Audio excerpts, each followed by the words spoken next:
Bonjour à tous. Petite histoire intitulée « Le refuge des oubliés ».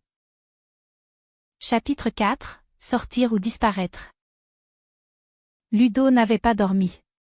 Il avait passé la nuit près de la fenêtre, à surveiller la clairière. Personne n'était revenu. Les croix, elles, étaient toujours là. Au petit matin, Elisa déposa une assiette devant lui. « Mange un peu. Tu en as besoin. » Il la regarda longuement. Il ne savait plus si elle le protégeait, ou si elle le retenait ici. Elle semblait sincère, douce, mais ses silences étaient trop précis. Comme s'il cachait un script. Comme si elle jouait un rôle qu'elle avait oublié elle-même. Il n'attendit pas le café. Il fouilla discrètement les pièces fermées, le grenier, les placards. Derrière un vieux miroir, il découvrit une trappe qu'il força. Dedans, des boîtes. Pleines de carnets identiques à celui qu'il avait trouvé. Des dizaines. Tous écrits à la main. Des centaines de pages. Des phrases comme « Je suis revenu trop tôt » ou « Ils ne m'ont pas reconnu cette fois ». Et puis, en bas d'un carnet, une note différente. Elisa n'en sait rien. Elle croit vraiment que c'est chez elle. Ne la brusque pas. Ludo sentit son cœur se contracter.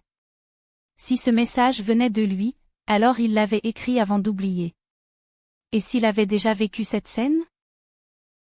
Il rassembla tout, sortit dans la forêt. Il devait atteindre la route, s'éloigner du périmètre.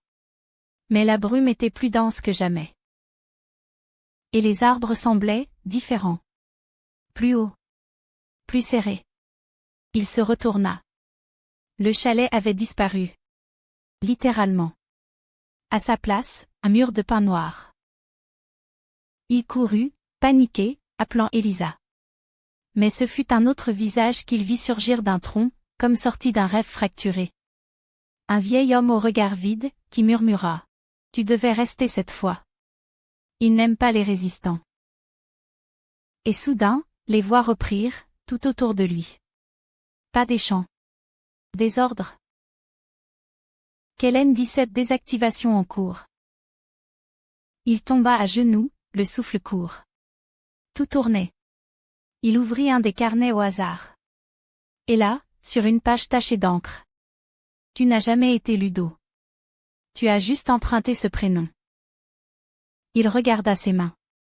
Une ligne fine se dessina dans sa paume. Un code. Il était en train d'être effacé.